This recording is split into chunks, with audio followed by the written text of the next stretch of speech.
Bueno, entonces continuamos un poco hablando de las funciones del líquido cefalorraquídeo y aparte de que genera la protección amortiguando impactos hacia el encéfalo y hacia la médula espinal, haciendo que, bueno, como nosotros en la vida cotidiana andamos caminando, podemos correr, podemos saltar, entonces hay, como les diría, impactos durante el, el diario vivir. Entonces, pero al no existir este líquido cefalorraquídeo, lo que habría es un aplastamiento de esas estructuras nerviosas que estarían golpeándose junto con las estructuras óseas, o sea, la parte del cráneo. La estructura ósea, que es esta parte del cráneo, entonces estaría golpeando estas estructuras internas. Por eso es que él genera la parte protectora para evitar esos aplastamientos.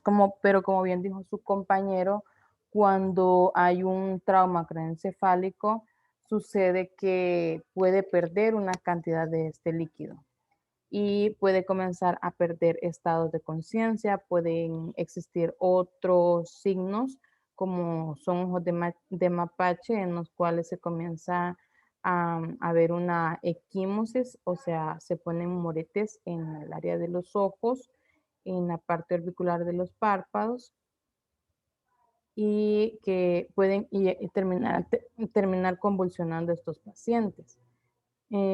A esto, pues, a la pérdida de líquido cefalorraquídeo, pudiéramos decir que es un desequilibrio homeostático en ese momento. ¿Por qué? Porque está perdiendo esa cantidad de líquido cefalorraquídeo que tendría que estar normalmente dentro de la cabeza.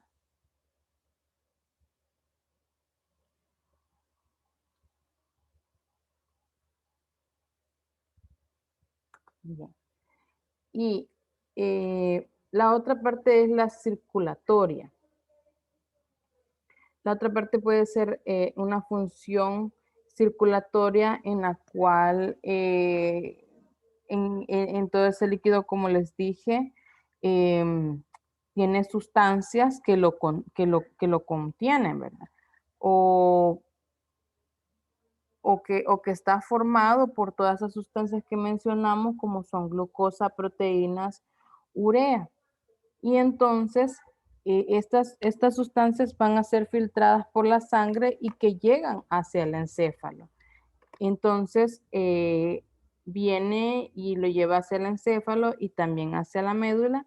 Y pues lo que pasa ahí es que lo termina extrayendo y extrae desechos y otras sustancias que pueden ser tóxicas y que también que allí producen células del sistema nervioso central.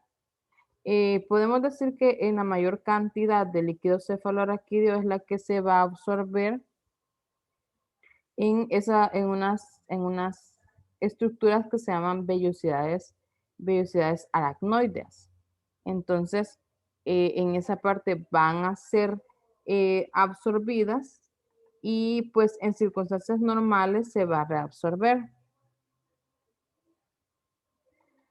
En algunas sustancias se va a reabsorber porque con el mismo ritmo con el que se forma también se va a reabsorber. ¿Alguna pregunta hasta aquí? ¿Alguna pregunta hasta acá? Pueden levantar la manita. Del- A reanudar esto y vamos a continuar. Que deseamos que tiene la otra parte que es una función circulatoria porque le va a aportar esas sustancias nutritivas y que va a filtrarlas a la sangre, las que llegan del encéfalo y las de la médula, que también las puede extraer esas sustancias tóxicas y que se producen en las células del sistema nervioso central. La mayoría, pues, como les dije, ese líquido va a ser reabsorbido, ¿verdad? En las vellosidades aracnoideas y a la misma vez, pues, que se reabsorbe, a la misma vez se va a volver a formar. Vamos a hablar un poco bueno, aquí vemos la parte de los ventrículos, aquí les señalaba los ventrículos, el cerebro, ¿verdad? En los ventrículos, aquí es donde se va a ir a drenar. El líquido cefalorraquídeo está en todo la médula espinal, dijimos, ¿verdad? Lo vamos a encontrar en toda la médula espinal y también lo encontramos a nivel del encéfalo. Esa cantidad que les he mencionado de 80 a 150 mililitros es lo que se va a encontrar en toda esta cavidad y en toda esta cavidad de la médula espinal. Aquí es lo que les decía, aquí les menciono otra vez las funciones para que no se les vaya a olvidar y para que las puedan tener anotadas en sus diapositivas. Hablemos ahora de la médula espinal. La médula espinal es prácticamente la que constituye la otra división del sistema nervioso central y esa pues es la que está localizada en el interior de la columna vertebral. ¿Ven esta parte? Y ven esta parte. ¿Ven? Esta parte es la interna. Es la parte interna de la médula espinal, pero esta parte es un corte seccionado de tipo transversal. Y esa médula, ese corte pudiera estar a este nivel, o pudiera estar a este nivel, o pudiera estar a este nivel.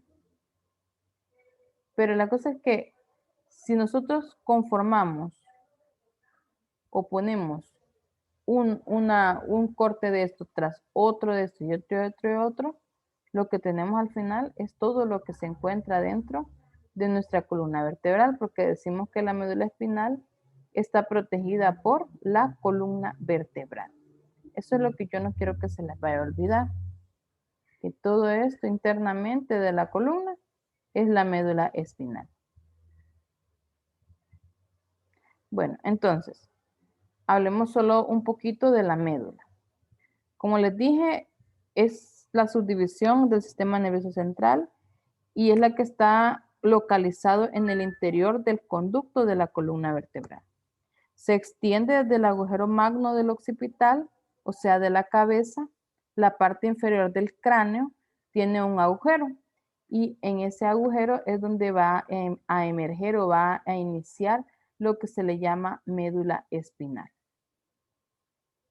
Entonces, podemos decir que se encuentra más o menos en la segunda vértebra, bueno, desde el agujero magno y que va a finalizar en la segunda vértebra lumbar. Si la vemos acá, acá sería donde quedaría el agujero magno. Aquí, ve este nivel, a este espacio. Porque aquí todavía está la cabeza, está la mandíbula. Pero como a este nivel se articula la mandíbula con la parte del cráneo, con la maxilar superior. Entonces, aquí comienza a salir la médula espinal y desciende, ¿verdad? Desciende sobre toda la columna vertebral y termina acá, como dice, en la segunda vértebra lumbar. Si podemos observar, ven la imagen, aquí ya estamos a nivel de la columna lumbar. Entonces, en ese punto en el cual que le da origen a la porción no nerviosa, es la que se dice que es parecida a un filamento o a un filum terminale, que es la prolongación de la pía madre. Es una prolongación ahí de la pía madre y por eso es que ahí va a terminar. Y lo importante acá es que en la médula espinal, aquí pues van a iniciar a distribuirse en la parte de los miembros superiores unas estructuras que se llaman nervios. Ahí vamos a hablar de unos nervios y vamos a ver si vemos la otra imagen acá.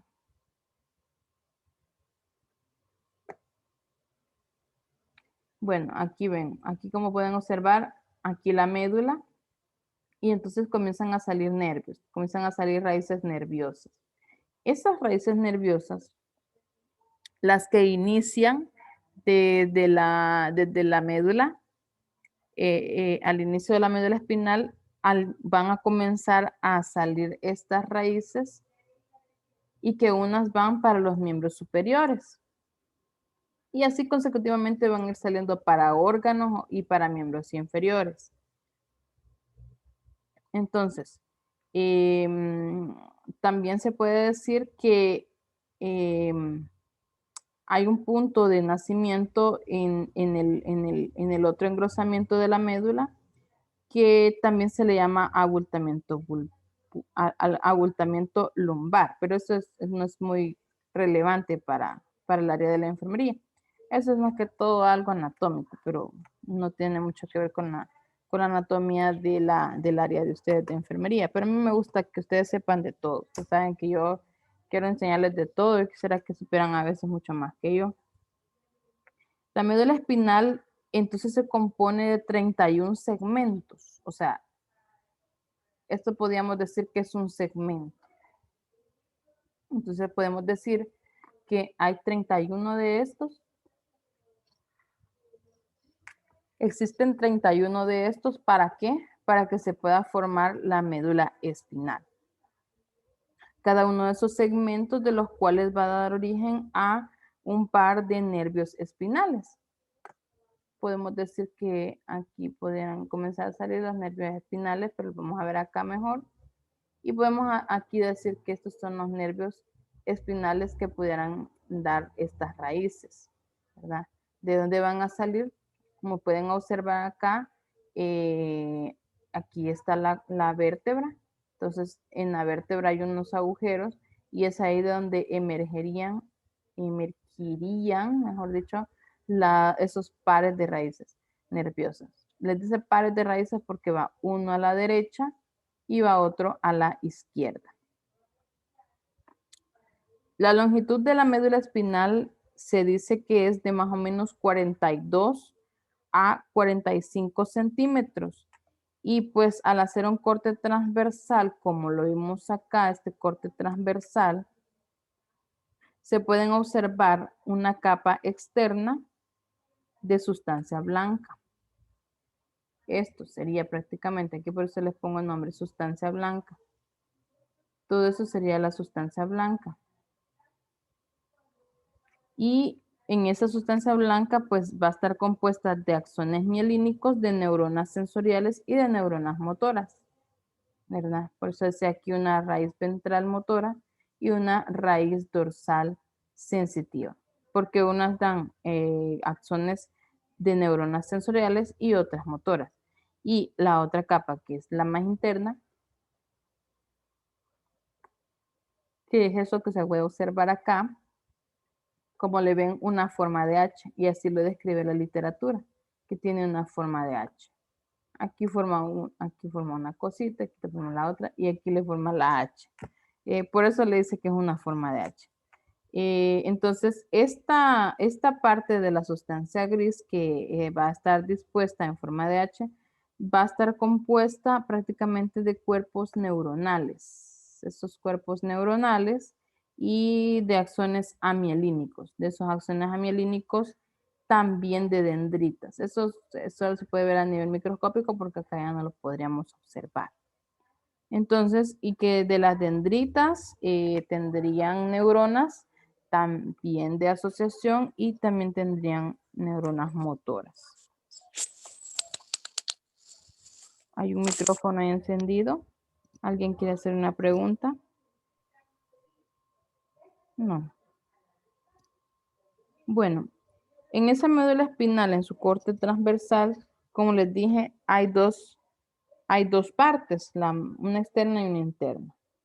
Pero puedo decirles también que son como dos profundos surcos que van a dividir a esa médula en dos partes simétricas y que son dos haces de fibras nerviosas llamados raíces nerviosas. Estas son las famosas raíces nerviosas. Y que pues de esas raíces nerviosas salen a cada lado de la médula una dorsal, que es la que va a llevar la información. Esta raíz dorsal es la que va a llevar la información sensitiva a la médula espinal, ¿verdad? Esta parte, la parte dorsal. Bueno, las funciones de la médula, veamos. Las funciones de la médula, bueno, y esta parte es para que ustedes puedan observar que aquí hay una sección. Que podemos, esto es como que estemos viendo esta parte, ¿ve? Como, aquí hay una, dos, casi que las tres vértebras. Bueno, pero aquí están las dos, cabal las dos hace el corte. Esta imagen es como que estemos viendo esto, como que lo extrayéramos y lo cortáramos. Entonces al extraerlo vemos acá la famosa médula con sus raíces, ¿verdad? Una a cada lado, raíces nerviosas, y aquí da una motora y la otra que es sensitiva, ¿verdad? Entonces, ¿cuál es la motora y cuál es la sensitiva? ¿Cuál sería entonces la motora y la sensitiva? La sensitiva es la posterior, como lo dijimos acá, o raíz dorsal. La sensitiva sería esta. Y esta sensitiva es la que va a llevar esas informaciones sensitivas a la médula espinal. Y la otra es la parte motora. Esta otra parte. Igual, esta es sensitiva, esta es motora. Esta es sensitiva, esta es motora. Esta es la parte sensitiva, esta es su parte motora.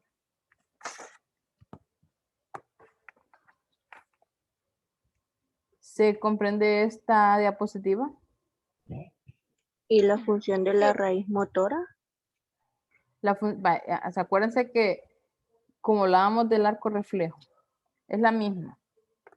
¿Se acuerdan que por una sale y por otra entra? Bueno, y acordándome de eso, tenemos un video pendiente. Entonces, pero vamos a regresar a esa parte donde les digo que hay una parte sensitiva y la otra que es motora.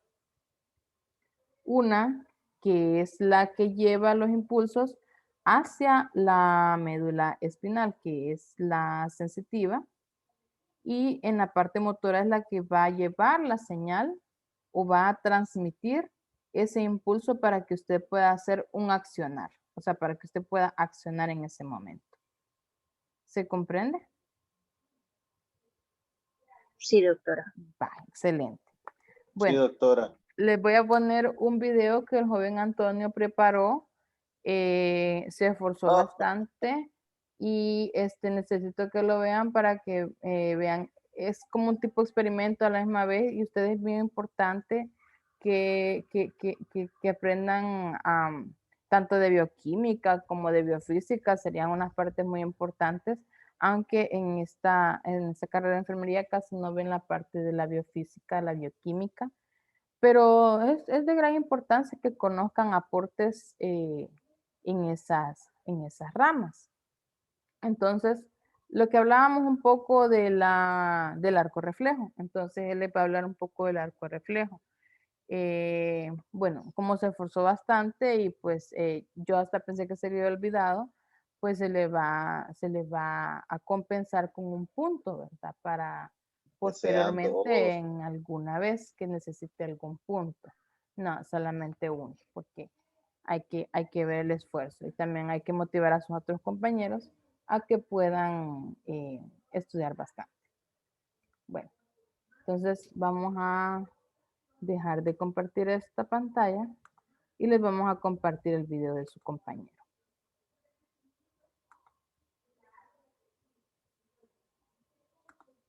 ¿Me confirman si lo miran ahí, el video? Sí. Vale, Sí. voy a dar reproducción. Sí. Y me confirman si lo escuchan nada más.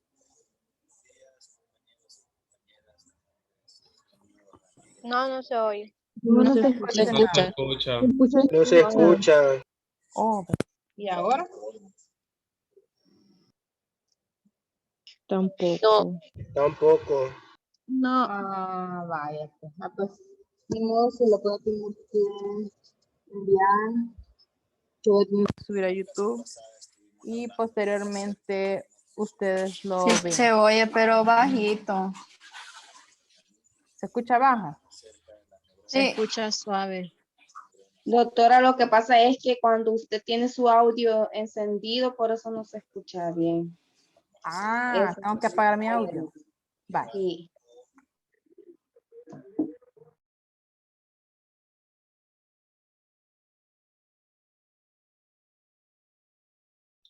Es que, doctora, para esta situación creo que tiene que estar en dos dispositivos.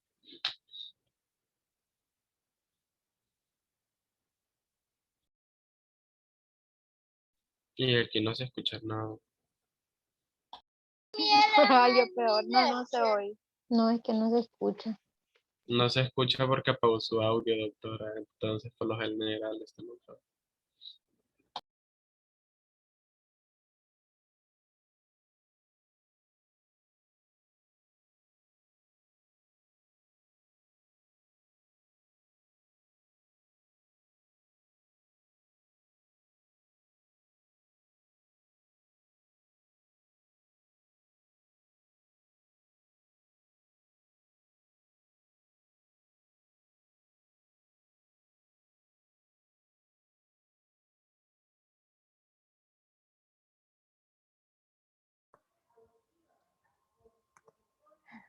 Bueno, pues como no se pudo ver, no se puede escuchar, entonces lo vamos a dejar para después.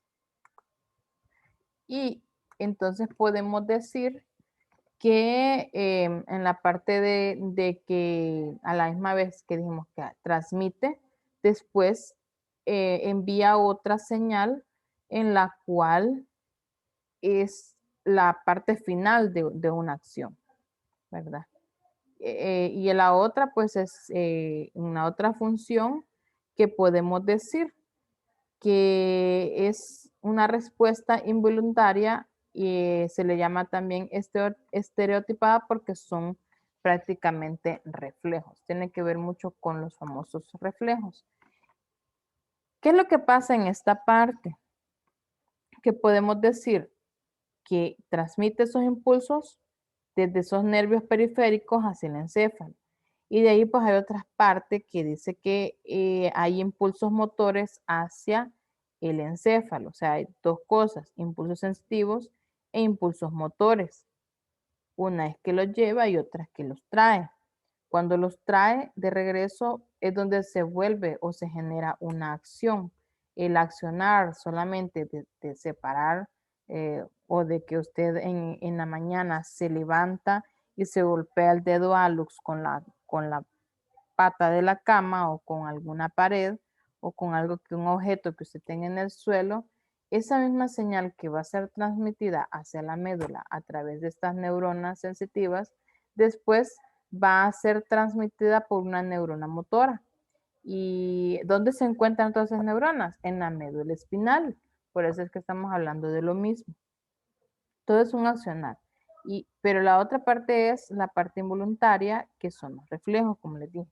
Y estos reflejos podemos decir que cuando usted, por ejemplo, va al médico y entonces le hace el reflejo en la rodilla con un martillo. Entonces hay una hiperextensión en la parte de la rodilla cuando golpea con un martillito, porque está generando una acción y está haciendo una estimulación hacia la médula espinal. Entonces, eso es lo que pasa cuando se vuelve involuntaria, porque en ese momento no es una señal que usted está transmitiendo en ese momento, sino que es algo que es provocada, ¿verdad? Es algo muy provocado. Está relacionado con esas respuestas que están presentes tanto como decimos en músculo esquelético, porque estamos hablando que la rodilla estamos hablando de rótula, estamos hablando de músculos que se encuentran ahí. Y la parte de las funciones corporales, allí, como por ejemplo la parte de la función de respirar, lo vamos a hacer a través de una parte involuntaria, como dice acá, una parte involuntaria de esta famosa médula espinal.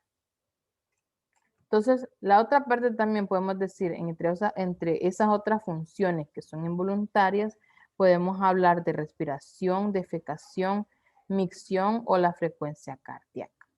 Eso es prácticamente todo. Si les pregunto en un examen cuáles son las funciones de la médula, pues las primeras podemos decir transmitir las funciones de los impulsos sensitivos de nervios periféricos hacia el encéfalo y también impulsos motores que son del encéfalo hacia la periferia por medio de fascículos cerebrales. ¿Por qué? Porque esos impulsos van a ser transmitidos posteriormente de haber sido llevados por un nervio periférico, por un nervio sensitivo.